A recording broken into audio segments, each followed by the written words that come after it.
Alright, well this is kind of fun, I guess. Welcome to my broom closet peanut gallery.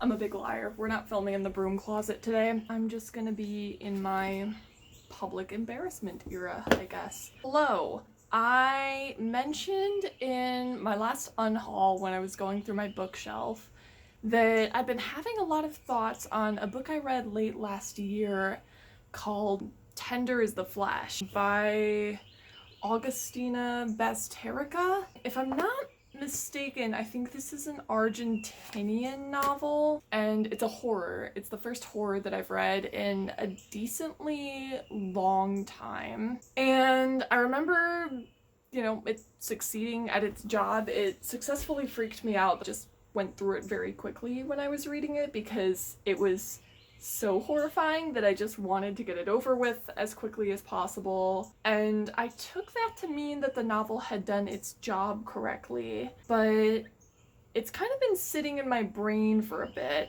and the images that I walked away from this novel with have been kind of marinating in my brain space, and I just don't know if I like it anymore. I'm not really convinced even that I liked it to begin with, and I want to, I guess, just talk through a little bit of what made me change my mind about it. I'm drinking a beet and berry smoothie it's in an old coconut oil jar that I hope will be sufficiently bloody. Tender is the Flesh is kind of a dystopian novel, which I don't normally go for, but the premise of this lured me in. It's basically a dystopian novel where all farm animal meat has become poisonous due to some virus that every single farm animal has suddenly become infected with. And so in order to maintain meat eating culture and sustain a supply of meat for the human populace, they basically round up all of the unwanted immigrants and homeless people and refugees and other undesirables, and they start slaughtering them for meat. I actually was hesitant about it because I didn't particularly like that part. I was more intrigued by the part of the description where this one guy who is just a part of the meat processing industry is gifted a live specimen who he starts talking to.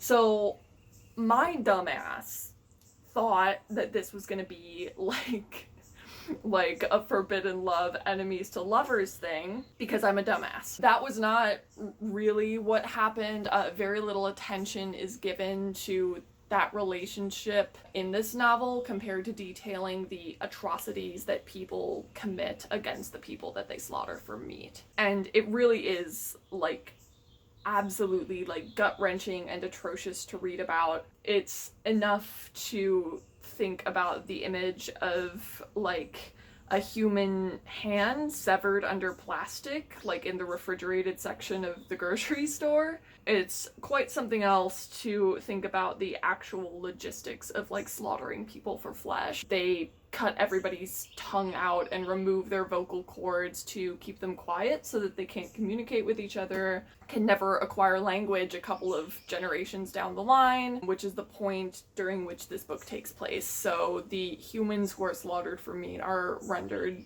dumb and are kind of forced to remain in this animalistic state. If you've ever seen footage or video or there's a ton of documentaries on this, on feral children who are so severely abused that they never obtain language, that basically is the state of every single person who is a part of just the meat industry, the people who are slaughtered for flesh, but they also can't even scream, they can't even make non-linguistic noises. There's this whole culture around hunting humans for sport. So if somebody has debt, They can get their debt waived if they agree to be hunted for sport by a certain number of days. The more days you're hunted for, the greater debt you can cross off if you let yourself be hunted. You are seen as like a super rare delicacy if you are caught and killed in that situation, because a lot of the people who end up in that situation are celebrities or very, very wealthy people. Lots and lots of graphic descriptions of the slaughtering process, which I'm not going to get into. I think what I found the most disturbing and what has kind of gotten me stuck on this book has been the description of how they breed people for meat.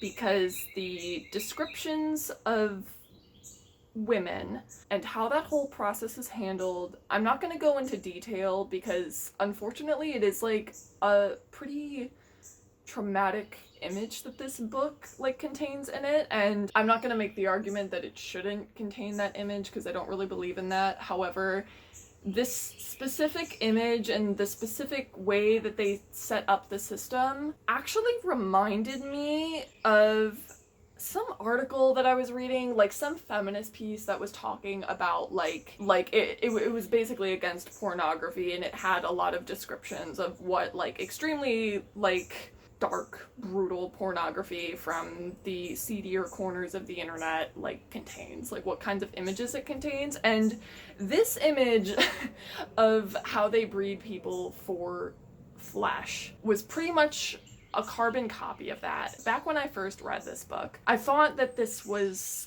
kind of an astute commentary on violence against women and how like women are dehumanized, and the kind of slippery slope to dehumanizing a person in pornographic ways to dehumanizing them in far more violent, lethal and sadistic ways, and the role that like the need to consume and like an entitlement to certain kinds of consumption can play into that. I'm not like so sure about it anymore. And the reason that I like am not like sure about it anymore is because this book is known and kind of branded as like a vegan metaphor, like a reasoning for why people should be vegan. Herein lies the issue. Like, this is the problem that I kind of take with it, right?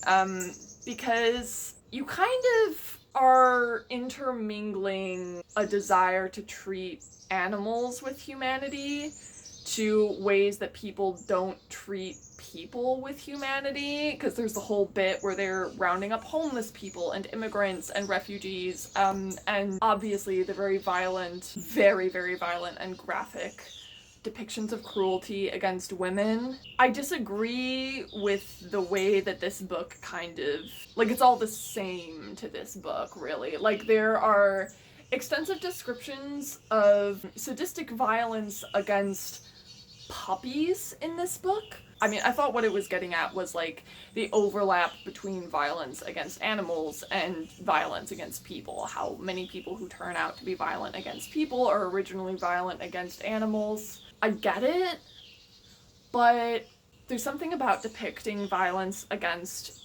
women in such a graphic way that has kind of, like, stopped me up, because the thing is that real men who have, like, jobs and houses and power, sometimes positions in office, do literally fantasize about doing the things this book depicts being done against women.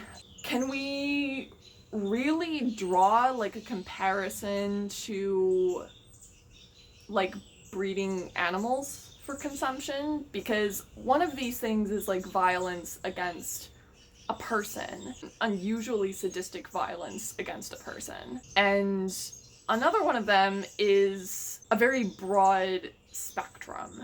And I'm not going to argue that factory farming isn't cruel, because it is extremely cruel, but I I think, like, the hard truth is that people are omnivores. Also, I should mention that I'm coming at this book from the perspective of somebody who used to be a vegetarian, almost vegan. It's a very complicated thing, but there were a lot of reasons that I pulled back from it. I understand talking about the pipeline between violence against animals and violence against people. I disagree in, like, kind of acting like those two things are so similar. Like, I hate the argument of, like, oh, well, what if we treated people like this? Because we, like, kind of do treat people like this. Like, we literally do, and we have. I hate the argument of, like, comparing the slaughter of, like, cattle in slaughterhouses to, like, slaughter during the Holocaust. I hate the equation of people with animals and animals with people, because it really is, like, it's just, like, not the same. There's, like, a really good quote that I heard a while back that it was from, I don't know who this is from. If you know who it's from, please leave me a comment and tell me, but it was, I think, from a Jewish scholar or a Jewish writer, and he was basically pushing back against the conception of, like, a modern slaughterhouse as, like, you know, connected or similar to the Holocaust. His argument was basically, like, you can say that, like, during the Holocaust, like, Jews died like cattle. You don't say that cattle die like Jews. Like, you just, like, you don't say that. It's not the same thing. To me, it's a completely false equivalency, and I think it is kind of containing a little bit of, like, misanthropy and, like, disregard for human life, and disregard for the ways that human life is different than animal life.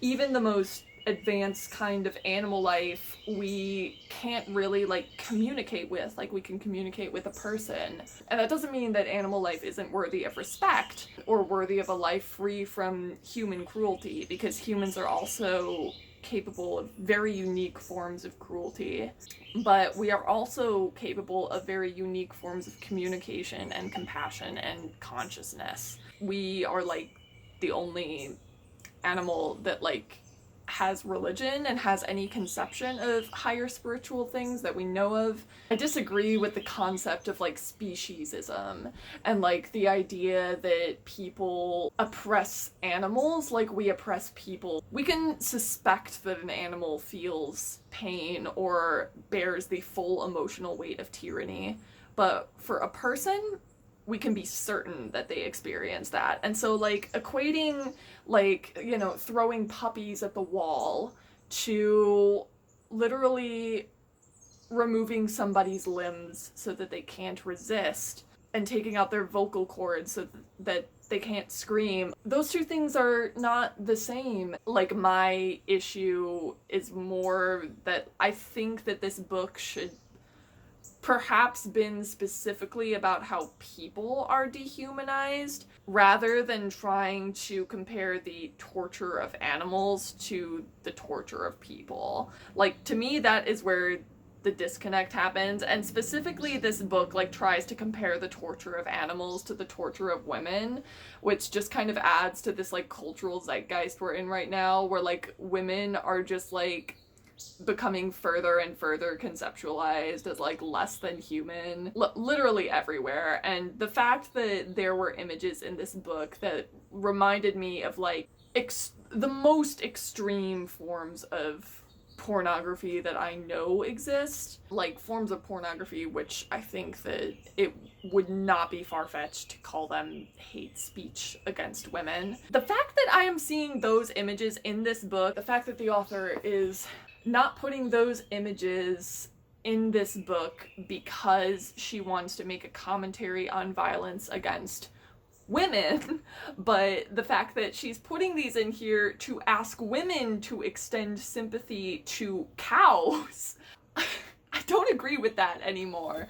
Because think about, like, any single person who has ever been dehumanized in a way that has been detailed by this book is now being asked to extend their sympathies to an animal. It bugs me that people are like exerting so much energy to bring animals to the level of people when we don't even see all people as people. That seems like very misplaced and kind of misanthropic at its core. I like hate the like preferring animals over people culture. Like I really do, and Victor and I talk about this literally all the time. I like hate the culture that we're in right now where it's like dogs are better than people. That to me is just very reflective of the, I guess, like isolation and kind of narcissism that is really widespread in our culture at this moment. Like I literally get it. Like I know like post-COVID, like every person just like sucks now. Literally, I get it, but I also think that the fact that people are choosing animals that are totally dependent of them, literally as surrogates for friendships and relationships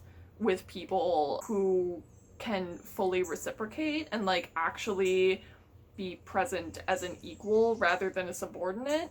It freaks me out. This book is a part of, like, I think a larger culture of not just equating animals with people, but equating people with animals that I'm really, like, sorry, my voice is breaking. I'm really just, like, not a fan of anymore. Definitely, I did try to kind of indoctrinate myself into that mentality when I was going vegetarian at first. Like I would literally just watch like vegan videos, like trying to guilt myself out of eating meat. I don't think I ever really believed that like an animal was the same as a person, and I like don't think that I ever will. This is probably kind of like a hot take. I'm probably gonna get yelled at for this, but that basically is like my problem with Tender is the flesh, and like why I don't love it. It's kind of not the best reasoning to not like a book because it is mostly about like the author's intention. However, I think there were kind of glimpses of that intention throughout this book. They kind of really uncovered for me the reason why I was